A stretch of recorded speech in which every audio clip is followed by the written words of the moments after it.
I'm an absolute sucker for anything sour cherry, so I decided to recipe test a sour cherry strudel. Now, Supper Club is coming up in June, and I'm not 100% sure what dessert I'm going to make, even though I thought I was, because then I made this, and I feel like, I don't know, I really want to dish this up. But essentially, it is so quick and easy to make. I'm using short crust pastry. You could use puff pastry, you could use phyllo pastry. I lathered some mascarpone into the center of the pastry, and then I tossed through some drained sour cherries that I just bought out of a jar, mixed it through with some caster sugar, some lemon juice, and some corn flour, because the corn flour will make it nice and jammy and thick when it cooks through. Then I had a little bit of an attempt at a plat. Now, it wasn't perfect, but it did the job. Basted it with some egg wash and then added some sugar on the top as well as some almond flakes. This made it so much better.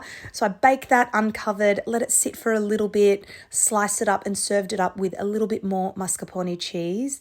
I cannot tell you how delicious this would be. I feel like I have to make this again, but maybe make a apple and cinnamon filling mixture with some raisins or sultanas, which I know some people hate. But anyway, such a good recipe. We'll see if I serve this up at the next Supper Club or maybe a private dining.